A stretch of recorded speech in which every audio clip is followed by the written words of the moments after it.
lose to the Calgary Flames 5-1. This is the second game in a row of a back-to-back, yes. But it's the second game in a row the Hawks have given up 5+ goals. Because we have lost both of the 2 games consecutively, a total of 11-2. The Hawks offense has been horrendous all season. It has been. And now the defense is back to what it looked like at the beginning of this season under Jeremy freaking Colliton. This is now under Derek King. The defense is back to sucking again. We lost to the Calgary Flames 5-1. The Hawks outplayed the Flames in the first period. And after that, they get penalized after penalized. And another penalty. 3 straight penalties leading to the Calgary Flames gaining momentum. And they just took charge from there. This game, the special teams, again, cost the Chicago Blackhawks. The Hawks' power play couldn't generate to get a goal. The PK has given up a total of 13 and out of 26 power plays against, 13 goals on 26 PKs in the last 7 games. Right there, that's a recipe of disaster. That's 50% on the PK from the 1 goal the Flames scored from their power play tonight. The Hawks need to get their game going, play some defense, play smart hockey, and stop letting in so many opportunities to kill yourselves. That's what they're doing. They're killing themselves on the ice before the game even gets going. We're back to like Jeremy Colliton style hockey where the team just doesn't play defense, it seems like. I get it. The Hawks were on a 2-week break coming into the other night, but yet the Hawks get their butts kicked 11-2 in their last 2 games, losing 5-1 tonight, 6-1 yesterday against Nashville. This game against the Flames, the Hawks should have come out, and they did in the first period, to play strong and get the first goal. They did. But then we go to the second period and all hell breaks loose.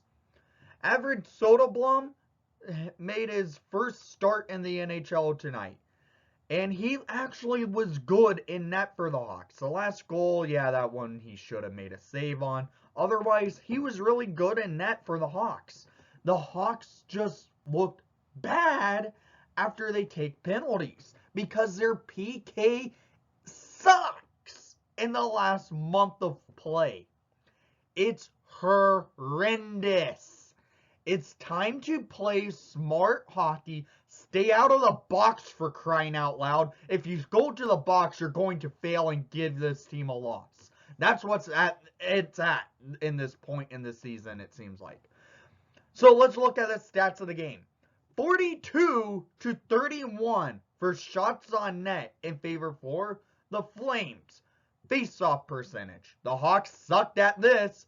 It went 61.2% to the Flames, to the Hawks 38.8% at the dot.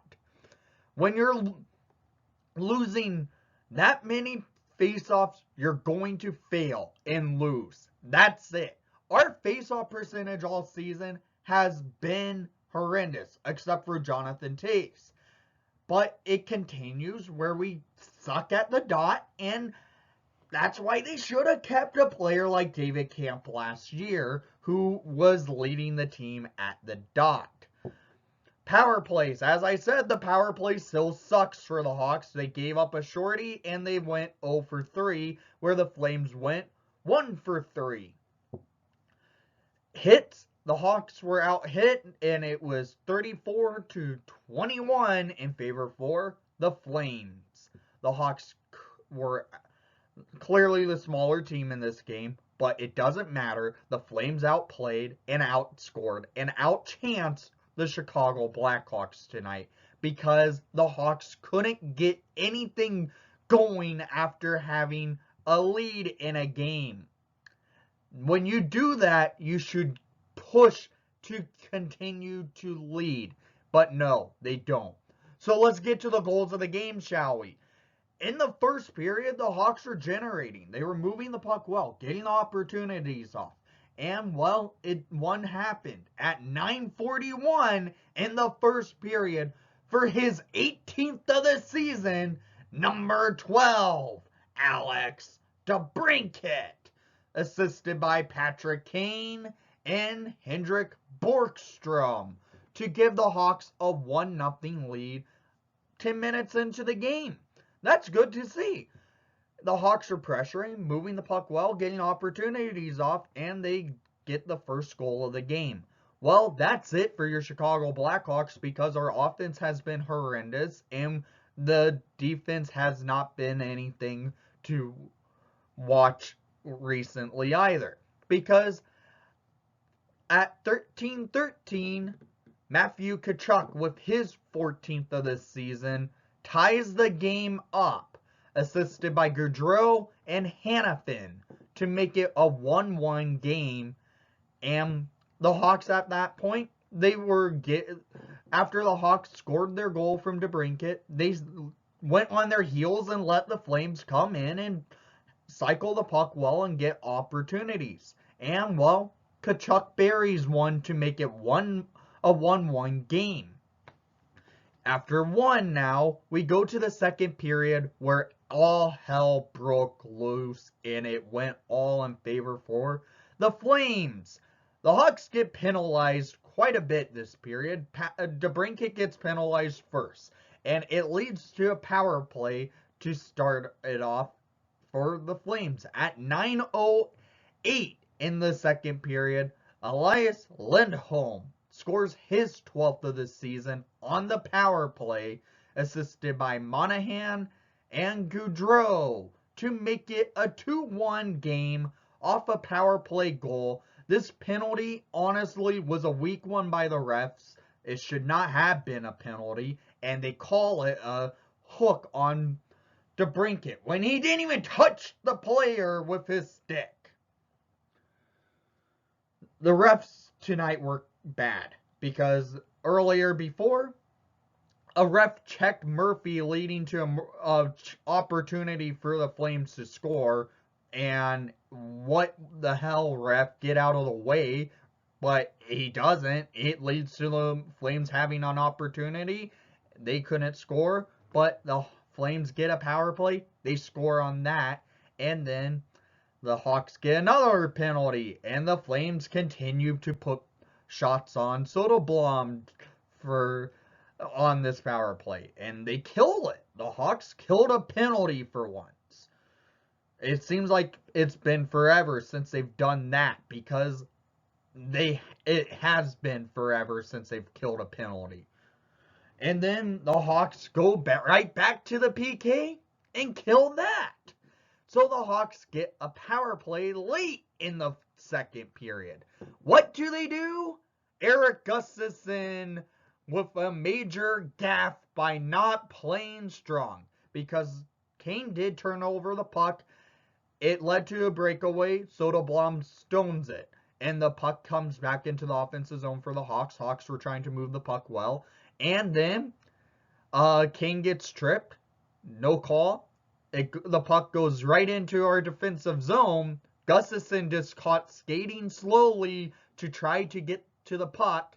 And, well, it goes to the board. Coleman gets the puck off of Gustafsson. And it goes to Travis Lewis to make it a 3-1 game, shorthanded goal for the Flames. Thank you, Gustafsson, on your slow effort on that power play, leading to a shorthanded goal against. At 17:46 in the second period, I have to blame that one on Gustafsson.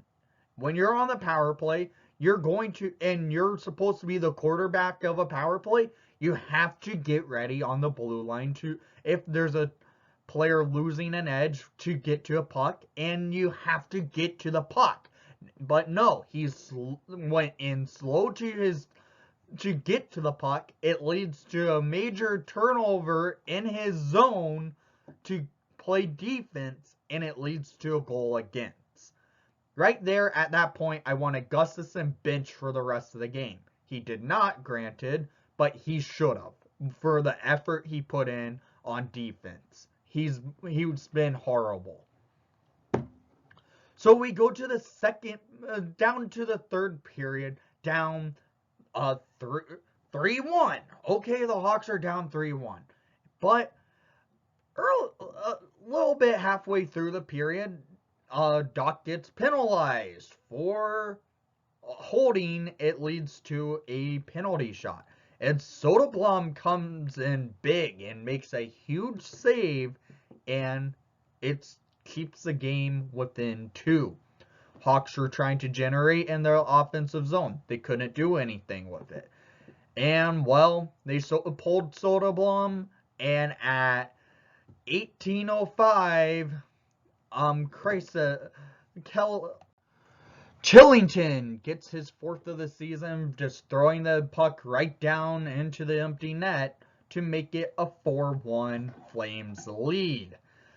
So, do the Hawks pull the goalie again? No, they don't. This one, I have to kind of fault on Soderblom, because this goal is one that he probably should have made a glove save on.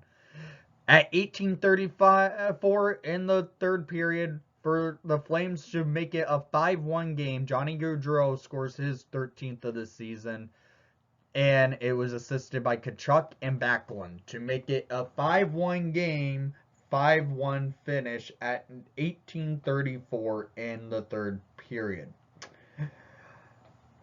Our next game, it's going to be another tough opponent.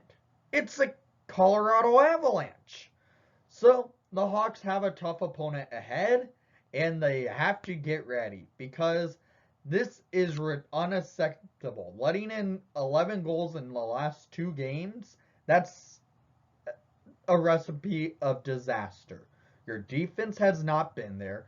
They have to work on their defense this next day, and their offense, and at power play, and shorthanded, because it's been all bad.